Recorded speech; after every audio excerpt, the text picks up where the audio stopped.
Hello, this is Evan Rogerson, and I'm Gang here, and today I'm going to be breaking down some updates to the qualifying criteria. So this actually dropped like at the beginning of August, but this actually dropped like during Mall of America, and I realized I actually never made a video covering it, and some of the more recent things that I've kind of heard about Worlds. So in this video, I'm just going to break down the changes. There's nothing too major here, and then some of the stuff that I've heard about Worlds, just kind of share that with you guys here. So don't forget to like, comment, and subscribe in order to please the YouTube algorithm, and let's get into it. So first things first, we have in the August 1 update, deadline for skills only events.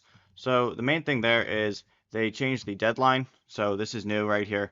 So deadline to host a skills only event is January 31st, 2026. So basically all that this does is it makes skills events only pretty much useless now because you cannot host a skills only event right before the deadline to qualify for your event region championship.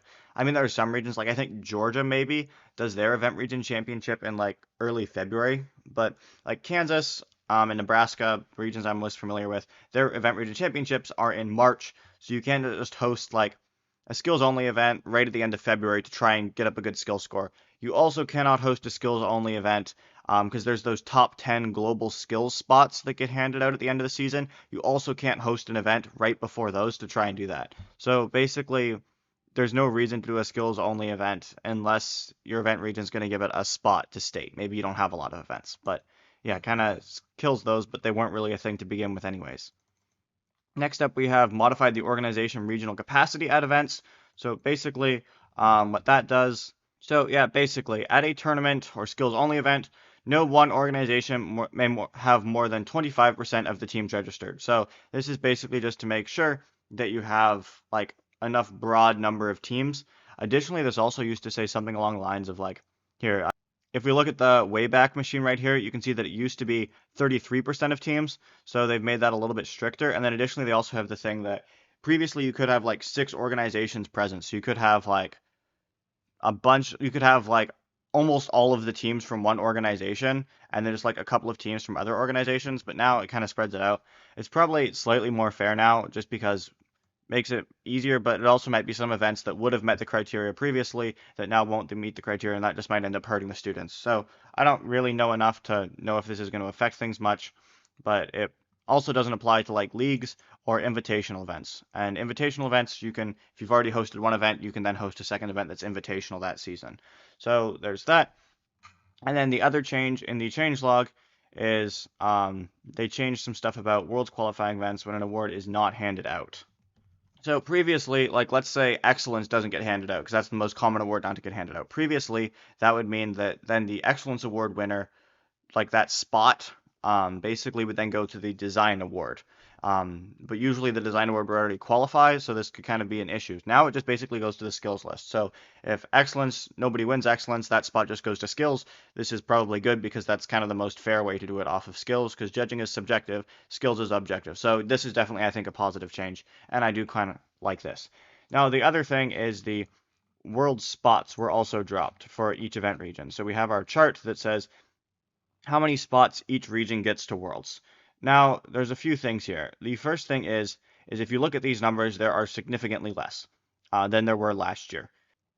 So if we look at Kansas again, Kansas now only has 5 spots for middle school and 4 spots for high school. Whereas if we compare this to what it said last year, at the end of the season, we can see here Kansas had 9 for middle school and 6 for high school. So this looks like a massive cut. So, but don't actually freak out because you have to remember that they do hand out more spots in January. Every year it gets updated. Yeah, if you go up to the top here, somewhere up here, yeah, January 17th, they will then release the rest of the spots. Basically, they want to see how much the regions actually grow. These are their estimated numbers, but they do hand out more spots, and usually each region will get 1 or 2 extra spots. However, if we go back down to this chart, again, I'm using the Wayback Machine. If we compare this to last year before the spot allocation, we can see that Kansas used to have 6 and 4. So this is still less spots. And this works for other regions too. Like if we go up to Alabama, it was 3 and 8. Now it's down to 3 and 9. If we go to Arizona, it was 4 and 7. Now it's down to 4 and 6. Arkansas is now 4-6, was 4-8. So pretty much all across the board, there were only a couple of regions that actually ended up getting spots. Almost every region has less spots than they did 1 year ago. So I think that there's a couple of things that this could mean. The first option is Worlds is shrinking. There's handing out less spots to Worlds because they assign less spots. That wouldn't be shocking. Now, whether or not Worlds is shrinking, I have heard from multiple different people at RECF different things. I have heard from some people, Worlds is not shrinking. I have heard from other people, Worlds is shrinking. So I'm not entirely sure what's actually going on. I do know for sure that JROTC nationals are not being held at Worlds this year. So I think that means maybe like the size of like middle school and high school and Vex U Worlds are staying the same, but since they don't have JROTC nationals, maybe that means there's still less teams, but it's not like shrinking each size because JROTC nationals is being moved to its own competitions, kind of separate. Or maybe it just kind of means that like I don't know, Worlds is shrinking, but like not by a lot, or maybe like the number of divisions are shrinking, but teams are staying the same, or maybe divisions are staying the same, but teams are shrinking. I'm not entirely sure, and maybe RECF doesn't even know what's going on exactly yet, because they haven't published anything official yet.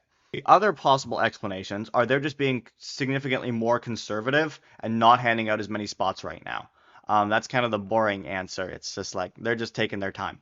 The other thing could be online challenges haven't been released this year yet, and I haven't done the math, but I think there are more signature events this year, so this could just be more world spots are going to SIGs and online challenges than they are going to the actual event region championships.